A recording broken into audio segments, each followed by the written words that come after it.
네, 반갑습니다. 자, 오늘은 여러분들하고 간단하게 이 얘기 좀 해보려고 합니다. 대항력이 있는 임차인이요, 본인이 대항력을 포기한다거나 본인이 어떤 사유서를 법원에 직접 제출하는, 그러니까 대항력이 있는 임차인이 직접 법원에 본인의 의사를 표시하는 서류를 제출한 경우, 자, 그게 이제 첫 번째 경우가 있고요. 두 번째 같은 경우는 경매로 진행되는 물건이 있다면 본인이 제출은 안 했는데, 예컨대 경매 신청 채권자, 금융권이라고 예를 들게요. 자, 경매 신청 채권자인 금융권이 현재 채권자하고 어떤 약정을 했어요. 대출을 해주기 위해서 무상임대차 확약서를 썼다거나 내가 대항력을 주장하지 않을게 라는 그런 서류를 대항력 있는 임차인의 지위에서 경매 중에 이제 법원에 제출한 게 아니고, 채권자와의 협의에서, 채권자의 이제 대출 관계에서 본인이 대항력을 주장하지 않겠다, 또는 무상임대차, 나는 대항력 있는 임차인이 아니다라고 서류를 이렇게 써주고 대출을 받은 거죠. 그러니까 경매가 진행되고 있는데 현 채무자, 소유자하고 경매 신청 채권자, 근저당권자인 금융권과의 둘 간에 이제 협약이 돼 있다는 거죠. 그거를 갖다가 대항력 있는 임차인이 서류를 제출한 게 아니고 경매 신청 채권자가 본인 둘 간에 계약한 것을 경매 진행 중에 이제 서류로 법원에 제출을 한 경우입니다. 이제 두 번째 경우가 이런 경우고요. 자, 여러분들 여기서 차이가 어떤 게 있을까요? 자, 다시 대항력 있는 임차인이 직접 경매 진행 중에 법원에다가 서류를 낸 경우입니다. 본인이 대항력을 주장하지 않겠다 등등. 요게 이제 첫 번째 경우고, 두 번째는 대항력 있는 임차인이 법원에 서류를 직접 내는 게 아니고요. 아니고 누가 냈다고요?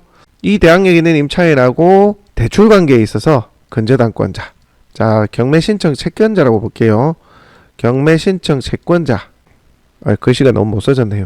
자, 대항력 있는 임차인이 아니고 경매 신청 채권자인 이 금융권하고 대항력을 주장하지 않겠다는 등등의 그런 서류를 제출한 겁니다. 그런 경우가 있잖아요. 대출을 실행할 때 이런 경우가 왕왕 있습니다. 자, 이렇게 되고 현재 경매가 진행됐을 때 이 경매 신청 채권자가 이 대항력 있는 임차인하고 서로 이제 서류를 주고받았을 당시에 서류를 가지고 법원에 요 대항력 있는 임차인이 대항력 주장 안 하겠다고 나한테 서류 낸 게 있어. 그러니까 대항력 있는 임차인이 아니야 라고 경매 신청 채권자가 법원에 서류를 제출하는 경우입니다.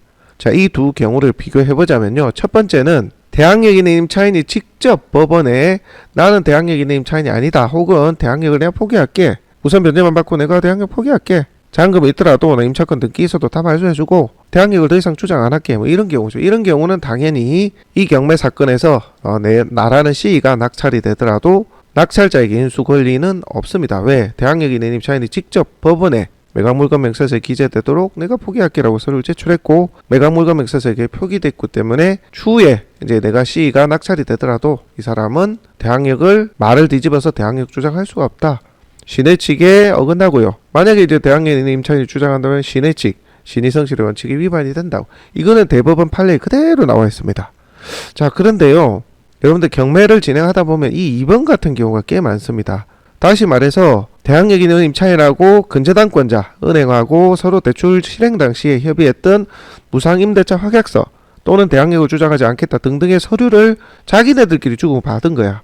그러고 나서 이제 경매가 진행됐는데 해당 경매 신청 채권자 금융권이 이 채권을 보호하기 위해서 법원에 제출합니다. 이 대항력 있는 임차인을 지금 돼 있긴 하지만 대출 실행 당시에 나 대항력 없어, 무상으로 살고 있어, 혹은 대항력 나 포기할게 라는 서류를 우리 은행에 제출했어. 그거 나 지금 법원에 제출한다 라고 법원에 근저당권자가 서류를 제출하는 겁니다.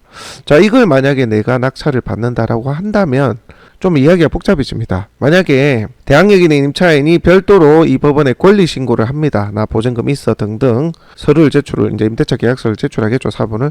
그렇게 돼가지고 심리를 다툴 때 낙찰받은 내가 미배당 보증금이 있다면 이 권리를 인수해야 되는 경우가 생깁니다. 자, 현재 진행이 된다면 이 경매 신청 채권자는 내가 잔금 냈으니까 배당은 받아가겠죠. 은행은 배당 받아갑니다. 자, 그렇지만 이 대항력 있는 임차인은 만약에 권리 신고를 했거나 혹은 배당받을 요건을 구비를 다 못했을 수도 있어요. 그렇지만 정상적으로 임대차 계약서를 작성을 하고 누구하고 임대인하고 전 채무자죠. 그렇게 계약 체결하고 돈 주고 받았다 그런 이력이 있다면 내가 인수해야 돼요. 왜? 현재 대항력 있는 임차인이 법원에 직접 제출한 게 아니에요. 내가 지금 대항력 포기할게, 나 임차인 아니야 라고 본인이 직접 법원에 어떤 근거나 서류를 제출한 게 아니고 이제 3자 간에 주고받은 사실관계를 대항력 있는 임차인이 아닌 제3자가 제출을 했기 때문에 인정이 안 될 수 있다는 겁니다. 그래서 그런 판례들이 여러분 나와 있어요. 자, 여기서 쟁점은 대항력 있는 임차인이 직접 자기 의사를 표시해서 법원에 매각물건명세서에 기재됐다면 낙찰자에게는 문제가 없다. 다만 대항력 있는 임차인은 가만히 있는데 다른 근저당권자가 나 대출해줬는데 이 사람 대항력 주장 안 한다, 뭐 이해관계인이다, 친지다 등등 그런 서류 있어 법원아. 근데 그렇게 해가지고 실제 이게 대항력 있는 임차인이 실제 아니라면 문제가 안 됩니다. 실제 대항력 있는 임차인이 아닌 경우가 훨씬 많겠죠. 훨씬 많아요. 하지만 실제 임대인하고 임대차 관계예요. 보증금을 2억을 줬어요. 예를 들어서. 근데 임대인이 부탁을 하는 겁니다. 뭐 어떤 이유에서인지 무상 임대차 확약서 좀 써줘야 했는데 아무 생각 없이 이 사람이 써줬다고요. 그래서 이제 대출이 나가고 우리는 대출도 나갔고 대항력 있는 임차인이 아닌가 보다. 그리고 경매신청 채권자, 근저당권자가 무상임대차 확약서도 제출했대. 매각물건명세서에 그렇게 적혀 있는 거예요. 그거 보고 대항력 있는 임차인은 아니네라고 우리가 들어갔지만 알고 봤더니 실제 지들끼리는 진짜 계약하고 2억을 주고받았어. 임대차 계약서로. 그럼 대항력을 주장할 수 있는 겁니다. 보증금 내놔라. 그러기 전에 나 안 나갈 거다라고 이 대항력 있는 임차인이 나한테 돈 물어내 이럴 수가 있다는 겁니다. 아시겠죠? 그래서 여러분들 이거 반드시 좀 구분하셔야 됩니다. 자, 예시 한번 볼게요. 자, 이 물건 같은 경우 이제 빌라 같이 생긴 건데요. 보면 자, 임차인 안씨가 전입이 빠르죠. 말소기준 권리보다. 그래서 대항력이 있다고 되어 있고요. 보증금 차임 뭐 이런 거 없고 본인이 이제 강제경매를 신청했습니다. 임차인이. 그런데 뭐라고 되어 있냐면 신청 채권자가 임차 보증금에 대해서 우선 변제금만 주장하고 대항력 포기하겠다. 매수인이 추가로 인수하는 금액이 없을 것. 이라는 내용의 확약서가 매각물건명세서에 기재된 겁니다. 자, 일이 되면 여러분들은 이 물건을 낙찰을 받더라도 대항력 있는 임차인과의 문제가 발생하지 않는다. 왜? 본인이 얘기를 직접 한 거잖아요, 법원에. 그죠? 그래서 문제가 없는 거고, 우리가 허그 같은 경우도 직접 허그해서 법원에 이제 서류를 제출하는 거 아닙니까? 내가 대항력 포기한다. 우선 변제값만 주장할게. 여기 이제 매각물건명세서에 기재되는 순간 여러분들은 문제없는 물건을 낙찰받게 되는 겁니다. 대항력 있는 임차인 허그가 있다 하더라도요. 자, 그러면 다른 경우 한번 보도록 할게요. 자, 이 물건 한번 볼게요. 4천에 있는 물건인데요. 많이 떨어졌습니다. 정말 많이 떨어졌죠. 많이 떨어졌는데 보니까요. 대항력 있는 임차인이 있어요. 전입이 빠르죠. 말소기준 권리보다 빨라요.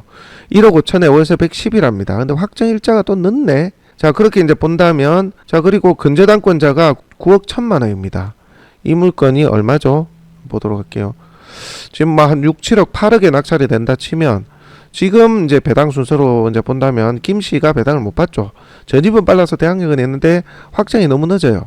자, 이렇게 되니까 근저당권자가 9억 1천 이내에서 먼저 배당을 받아가게 되고요. 이 김 씨는 보증금을 못 받아갈 수도 있습니다.